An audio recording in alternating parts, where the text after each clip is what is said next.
Evelyn to Philip, January 2nd, 1945. Dearest Phil, I'm starting this at work as there is a lull and want to get off to an early start.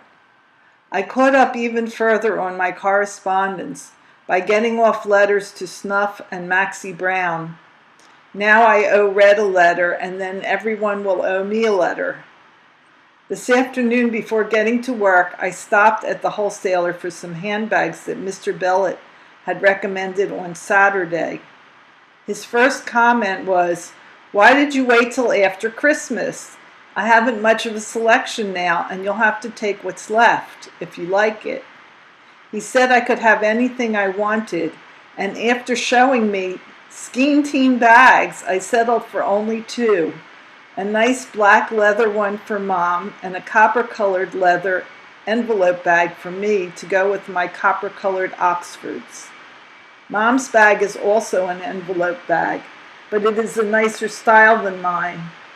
When you consider that I only had to pay $4 a piece for them and no tax, you don't pay a 20% tax when buying wholesale. I think I did pretty good.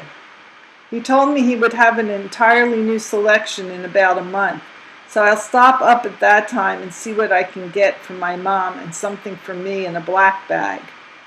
As it is, this copper bag is one of the largest I've ever possessed. It's supposed to be genuine leather and sells for a few dollars more at retail.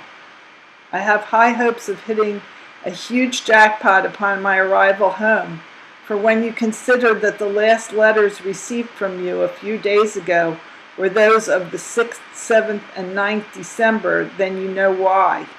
Do you realize, sweet, that in almost 3 weeks I've had but one mail consisting of but 3 letters? Now that's what I call bad, especially for my morale. You know, honey, Mom finally owned up that the best thing I could ever have done was... Page 2, go back to work. When I'm home from work and must keep Adele at 4906, it works on everyone's nerves, but mostly mine. Adele was a regular little demon yesterday, and I wound up giving her a good licking. Adele tried to smack Diana twice in her childish way, which naturally made Goldie very nervous. I can't blame her, for I would be nervous under like circumstances. Adele simply would not listen to reason, and I took her upstairs and made her play in her crib. Mom said if I were home all the time, between Adele and Diana, she would go crazy. I haven't suggested my plan to give up the places yet for several reasons. The settlement of my grandmother's estate seems to be muddled up again. I want everything to be smooth once I go back, and that especially. Secondly, there is the possibility that Harry may be drafted, if the new ruling is any criterion. All 4 Fs are scheduled to be called up again in an effort to show this nation this is a total war. I'm waiting until I feel the moment is right, even if it does mean a few months, so if I don't mention the subject, you'll understand. With Goldie giving a lift, Mom has nothing to do but prepare the dinner and wash the dishes, and so is more or less taking life easy. The doctor has advised her not to poke her nose out of the house all winter in an effort to keep her from becoming ill, as she generally does each winter. Upon arriving home, I found nothing but my check. Need I add how disappointed I am? Mom liked the bag and was quite surprised to receive a gift. Why, I don't know. The enclosed sheet shows Adele's recent scribblings. She wrote the daddy with my help. Good night, sweetheart. I adore you so much. I wish very much that I'll at least hear from you tomorrow. And now I want to draw you so close and hug and kiss you. That's better. I love you dearly, Phil. Your Ev. Philip to Evelyn, 3 January 1945. Dearest Evie, quite a few months have gone by since I last typed a letter to you, but because I am CQ tonight, the typewriter being at my disposal therefore, and because I am now sufficiently proficient on the machine to make better time than I would writing longhand, I thought I'd, well, you know. Today, a very busy one for me, brought me your letter of 11 December. It contained, beside your letter, of course, Carmela's picture and Spike's V-mail, Christmas greeting.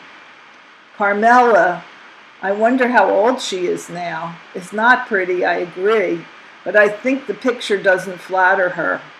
Of course, dearest one, I'm sending it back immediately. Far be it from me to ignore the vehemence of your command or to risk arousing your ire by disregarding it. There was also a very friendly V-mail from Gloria, dated 26 December. I'll have to make a special effort to answer her soon. Which reminds me that I have still to answer Dot's and Snuffy's letters. I'll try to find the time for that too one of these days. It must be difficult for you to understand, Chippy, why I have so little time to spare for correspondence, but such, you may take my word for it, is the case. If I have time to dash off a letter to you each night, I count myself fortunate. No kiddin'. I still have to find a spare hour or so to answer Mom's letter. Until I do, though, give her my best love. Your letter today is a mixture of happy news and unhappy news. In the latter category are the details of the circumstances surrounding Betty's death. Poor Sol, what he must be suffering. Not to mention all the Gutkins, Genshafts, and Brands. I was considering writing to Max and Freda and Anne, but I just couldn't bring myself to a task that would, in all likelihood, bring a resurgence of their grief. I'm hoping they will understand and condone my silence. The happy news, thank God, is more plentiful. I was delighted to learn that you received a stack of my mail. If my letters mean as much to you as yours do to me, then I'm sure they must have made you feel pretty good. And if you, my sweet, feel pretty good about anything whatever, well, I feel pretty good just knowing about it. Catch? Your mention of my letter about my meeting with Harry W. reminds me that I have still to hear from him. I don't even know where he is anymore. Let me know as soon as you have word of him, will you, baby? So my precious daughter calls her daddy by his first name, eh? Being merely her mother, darling, I wouldn't expect you to be able to appreciate what a real thrill that bit of news is for yours very lovingly. Truth to tell, I had been wondering whether her education had gotten that far along. It's heartening to be thus reassured that it has.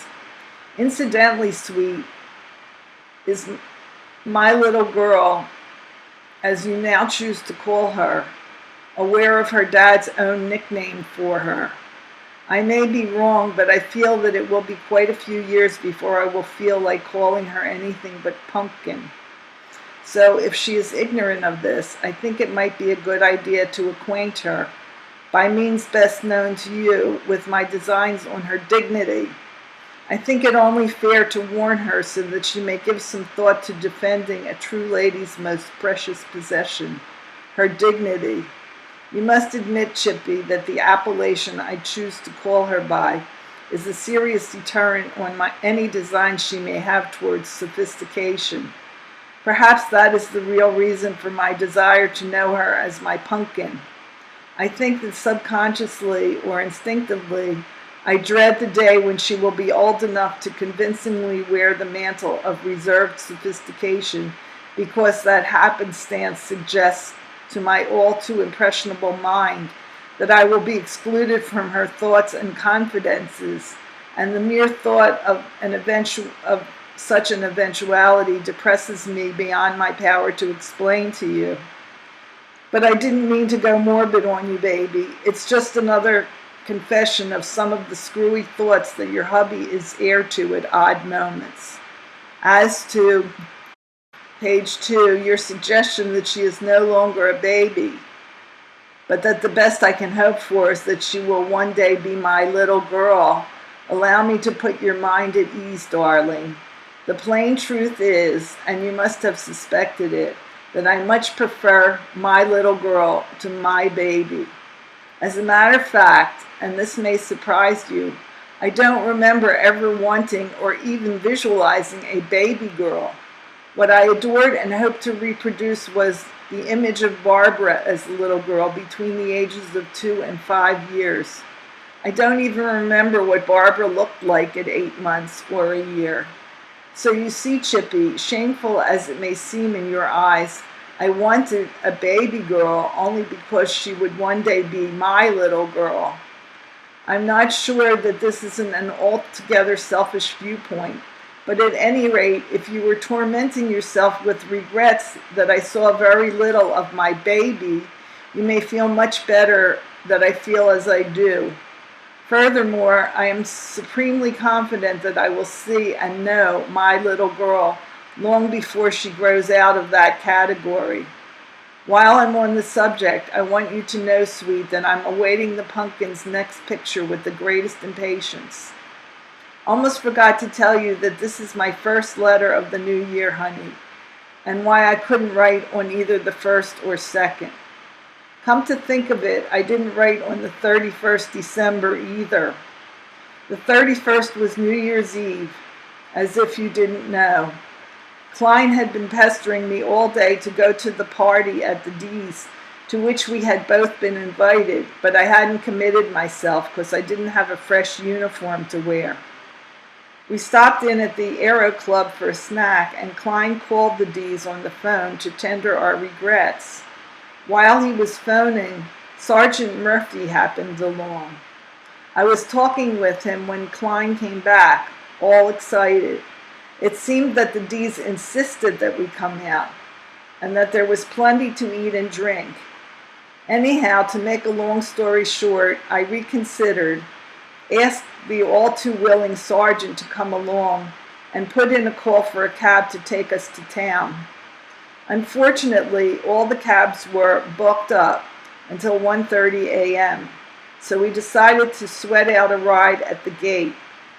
Luckily, we hadn't been waiting 15 minutes when a cab pulled in to discharge some passengers.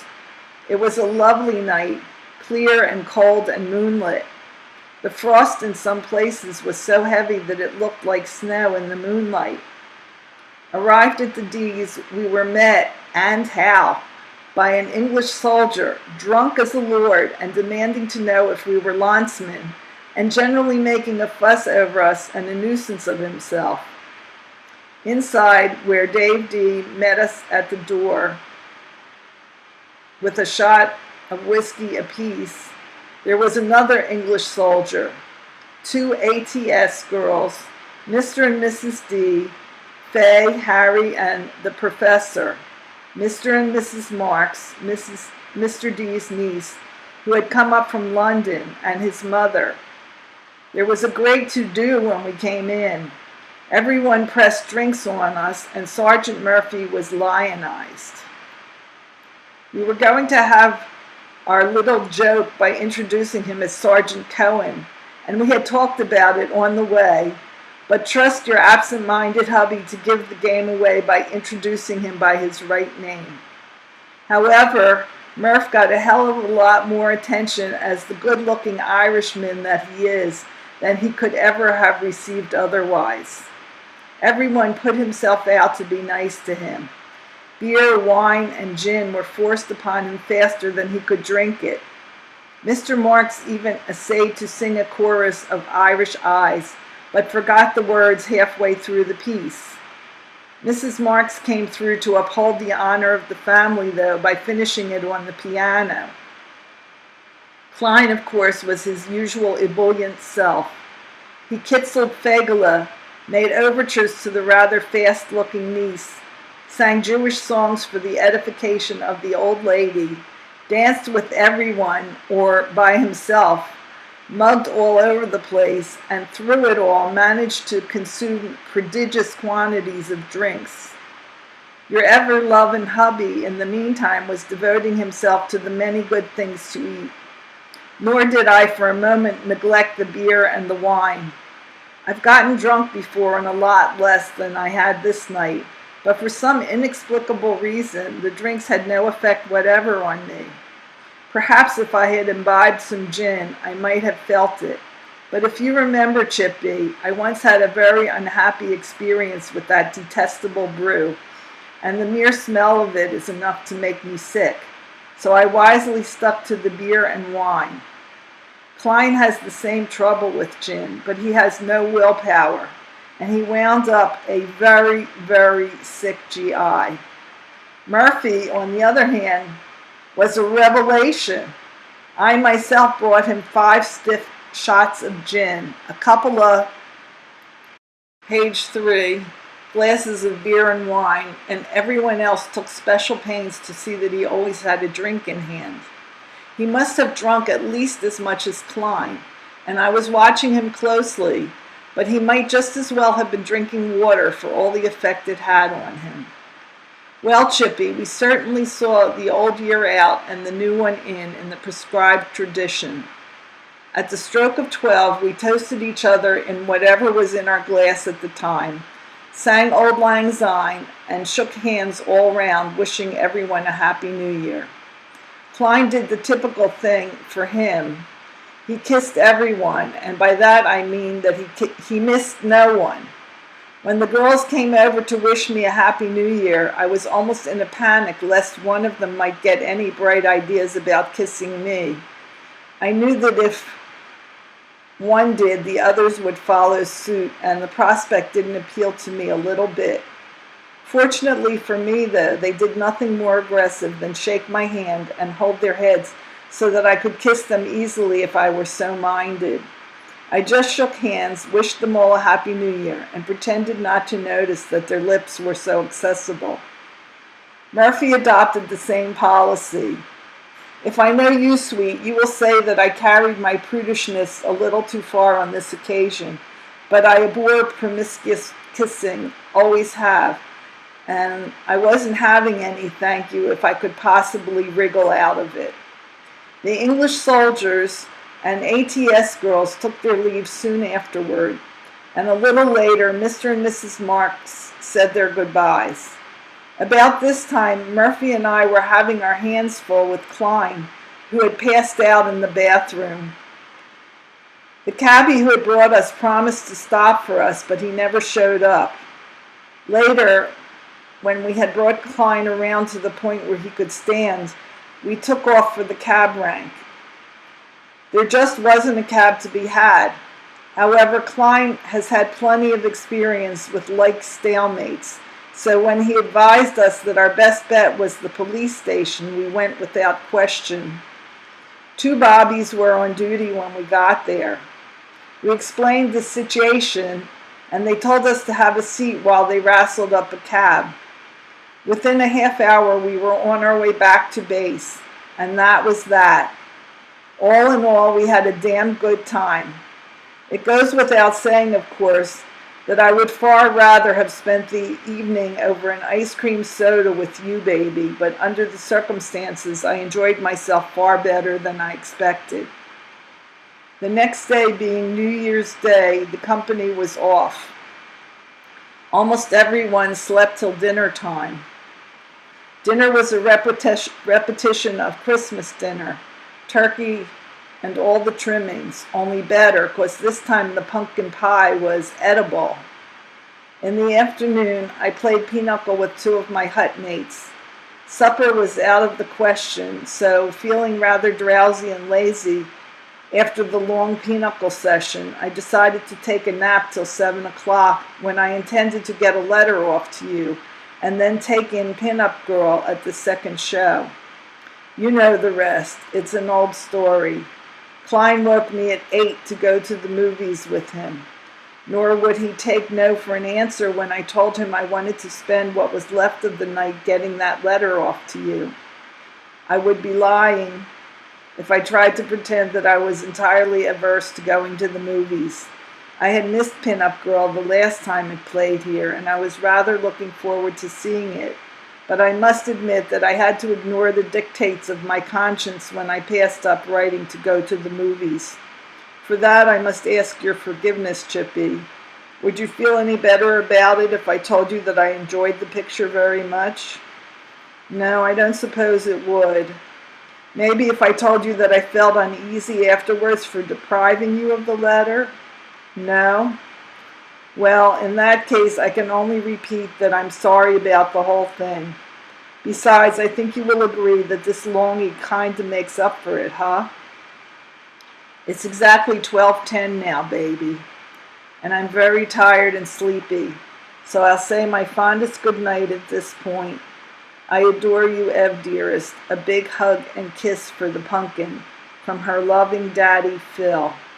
P.S. Love to all.